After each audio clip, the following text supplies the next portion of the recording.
किया था, question number 10 किया था। 11 क्वेश्चन में क्या है, बाईचुंग के पिताजी उसके दादाजी से 26 वर्ष छोटे हैं और उससे 29 वर्ष बड़े हैं। यानी पिताजी की आयु है, उसको अगर हम देखते हैं तो बाईचुंग से 29 वर्ष वो बड़े हैं और दादाजी से 26 साल छोटे हैं। यदि उन तीनों की आयु का योग 135 वर्ष है, यानी सम जो दिया हुआ है उनकी एज का वो 135 ईयर्स दिया हुआ है, तो उनकी अलग अलग आयु हमें ज्ञात करनी है। तो इसमें सबसे पहले हम क्या करेंगे, बाईचुंग है उसकी आयु को मान लेंगे। Let the present age of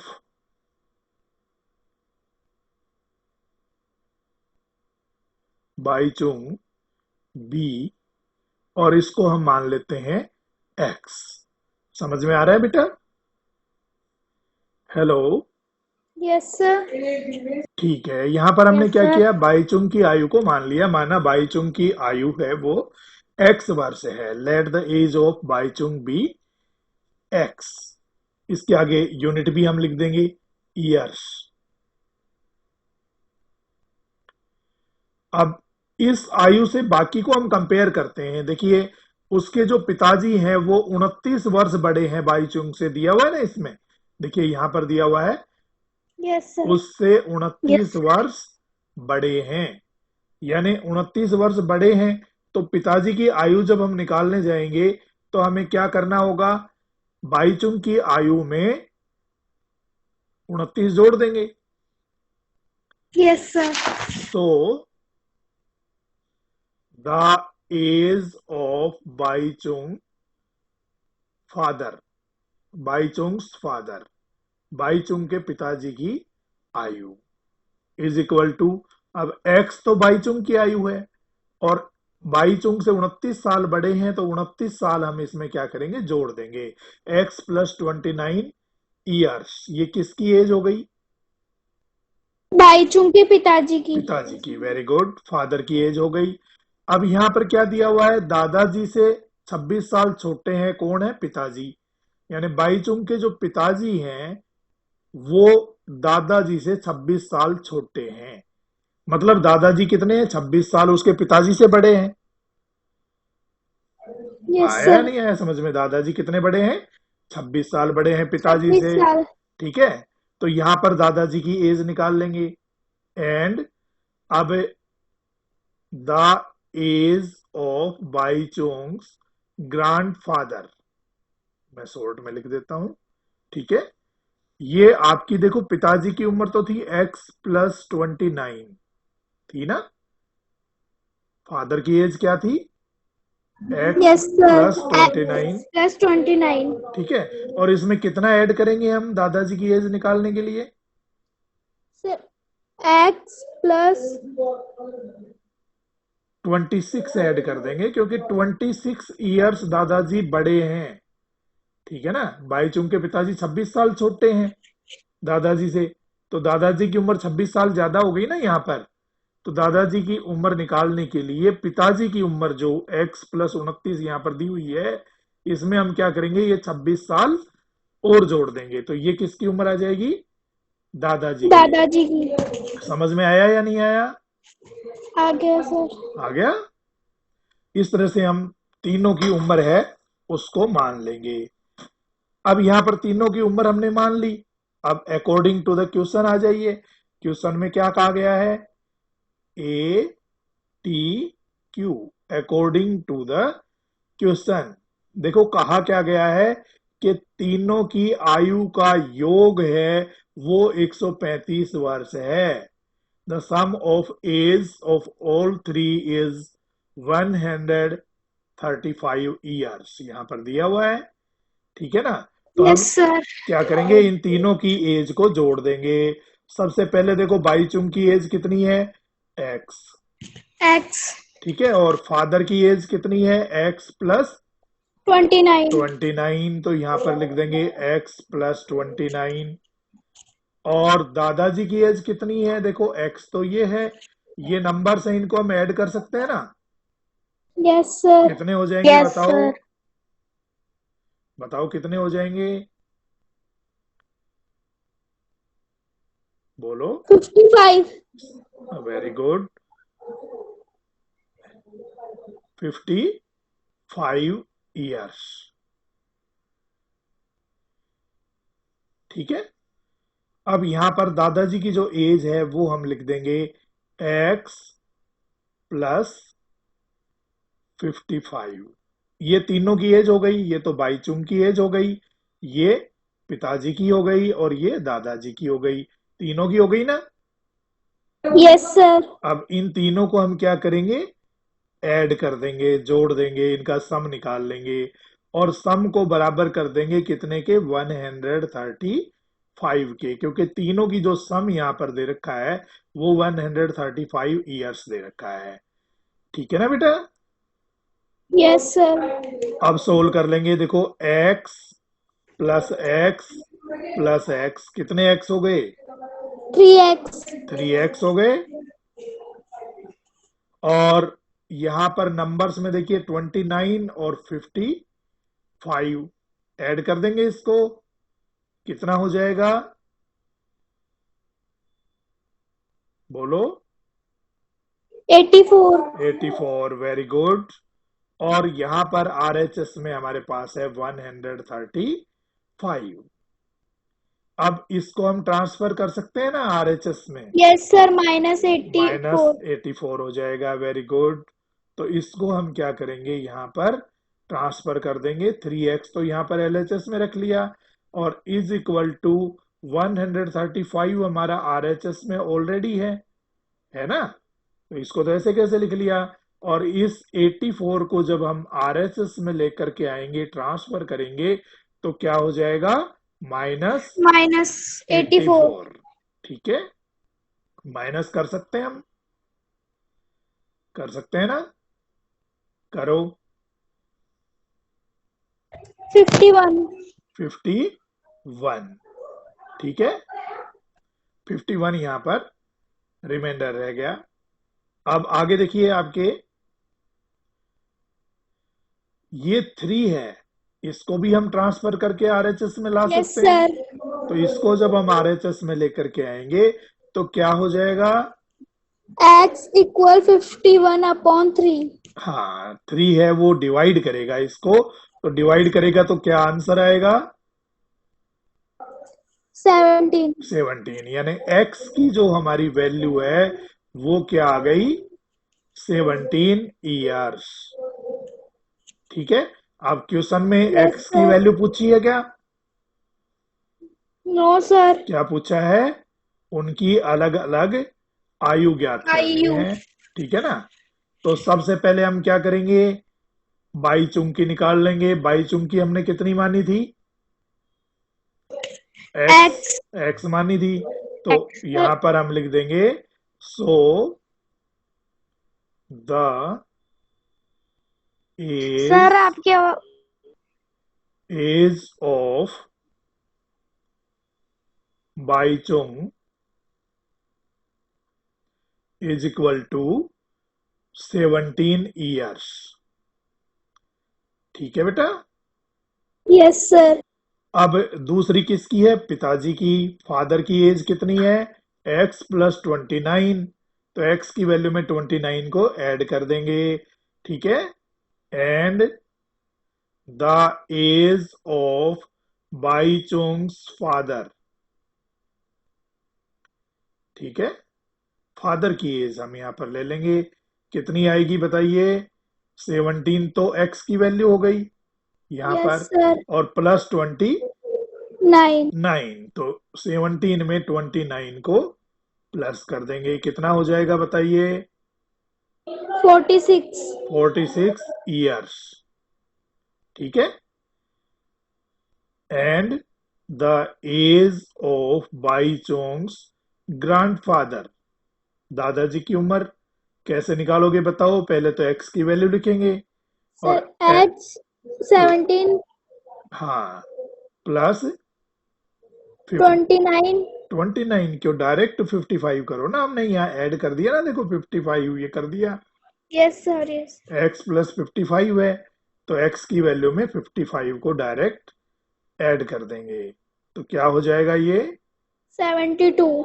72 years. आ गया या नहीं आ गया? आ गया सर. तमन्ना समझ में आ गया? तमन्ना,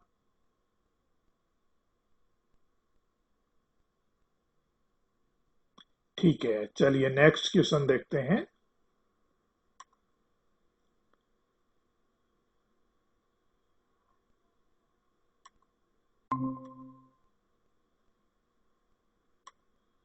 ट्वेल्थ क्वेश्चन है,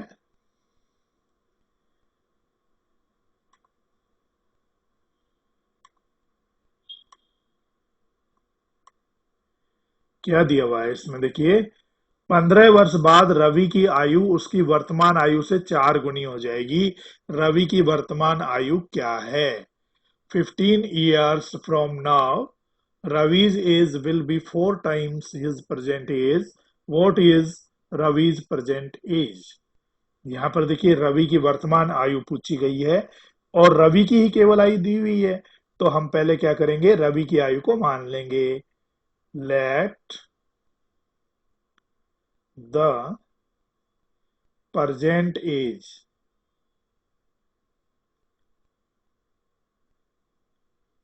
of रवि बी, और ये हम मान लेते हैं x ईयर्स। ठीक है बेटा।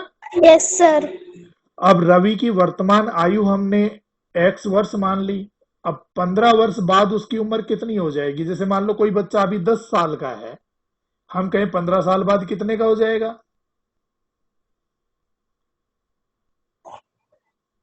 बताइए, 15 वर्ष बाद कितना हो जाएगा? कोई बच्चा अभी 10 साल का है तो Yes, sir. अभी अभी आपकी एज है वो 10 ईयर्स है, 15 ईयर्स बाद आप कितने साल के हो जाओगे? Sir, 25. 25, very good. सेम ऐसे ही यहाँ पर रवि की आयु 15 साल बाद की दे रखा है, अभी की हमने उसकी x मान ली, तो 15 साल बाद कितनी हो जाएगी? x में 15 साल जुड़ जाएंगे, Yes, ठीक है sir. ना। So after 15 years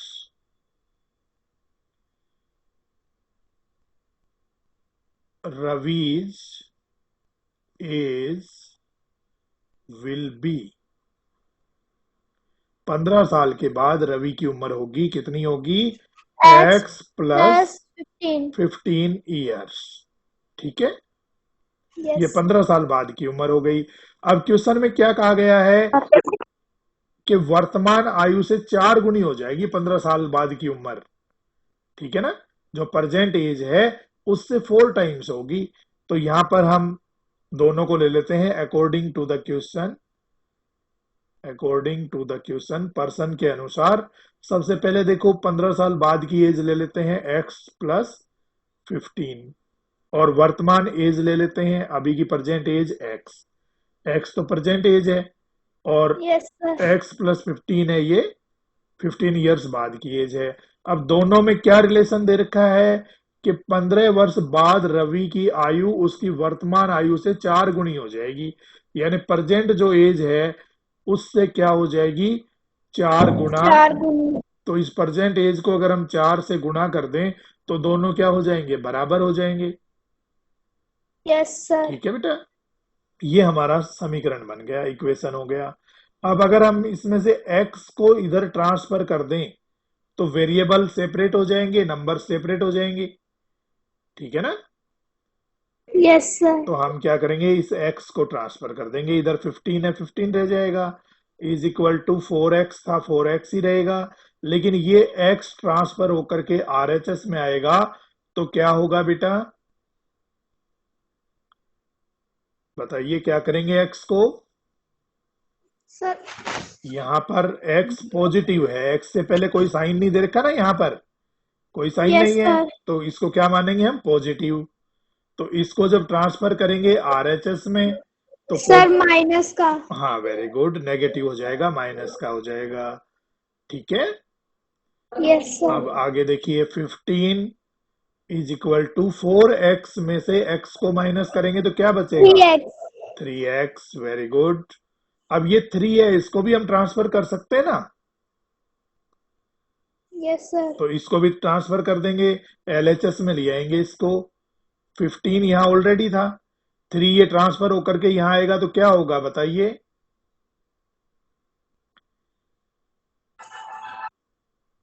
hello. -3।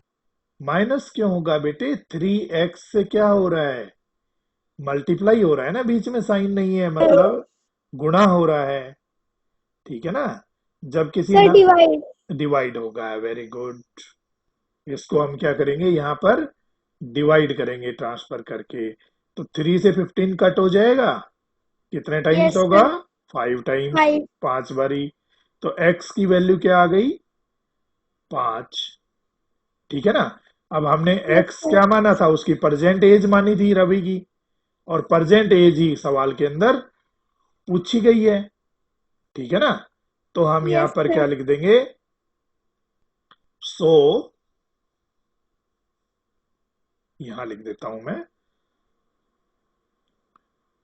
Ravi's present as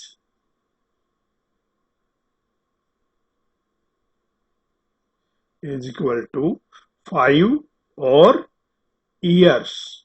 unit जरूर लिखेंगे बेटा, यूनिट नहीं लिखेंगे तो आधे नंबर हमारे कट जाएंगे। ठीक है ना, तो यस सर। सामने इकाई जरूर लिखनी है। तो रवि की एज कितनी हो गई, 5 ईयर्स। 5 साल। ठीक है, समझ में आ गया, यस। कोई दिक्कत नहीं है। चलिए नेक्स्ट क्वेश्चन को देखते हैं।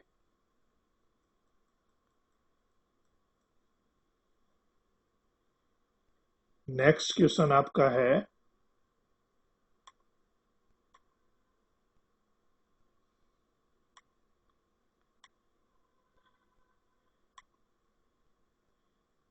तेरहवां प्रश्न है। इसमें देखिए क्या दिया हुआ है,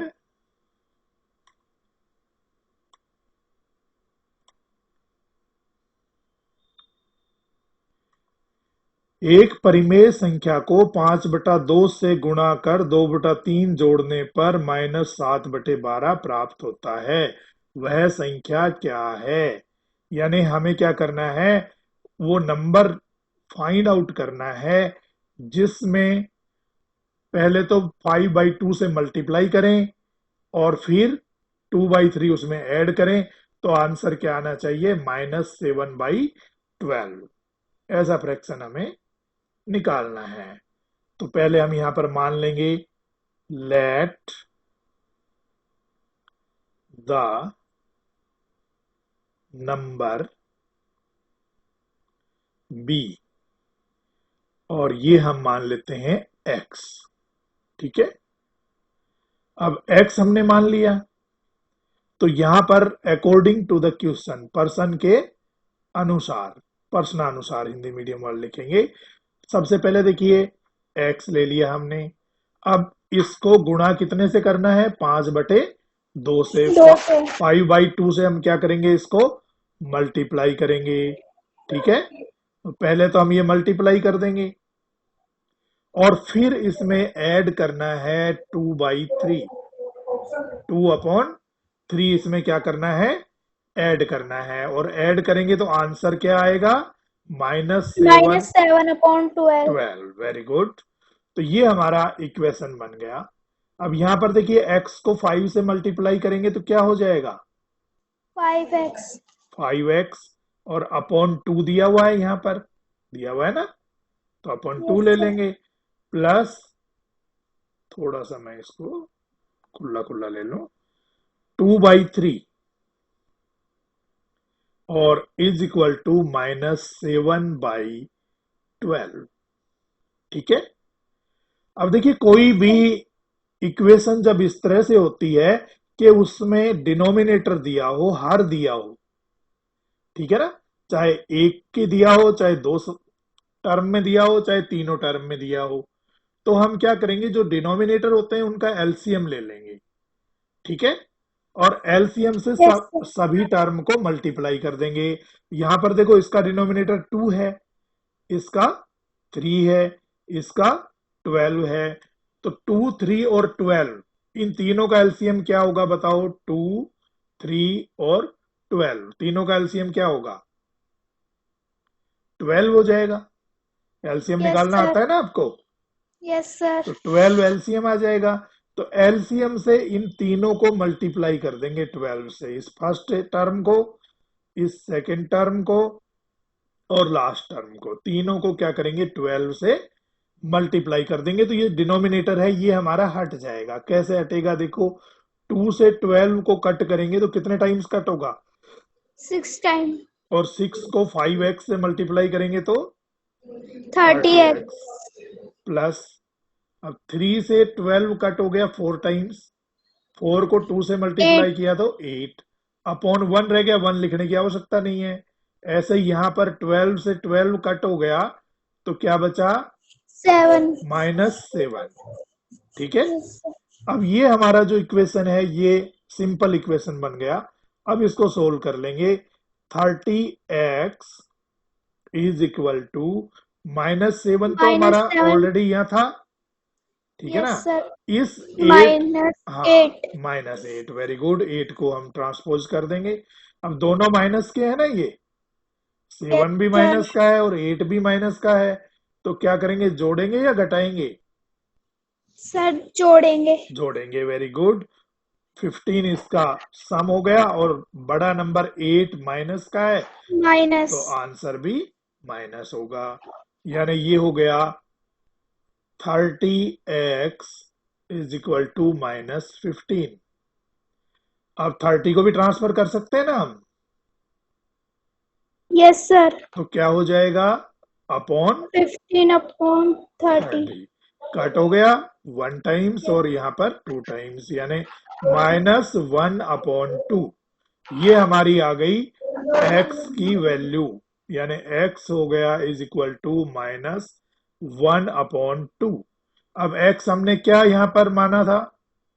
नंबर, यस सर. ठीक है। So the required number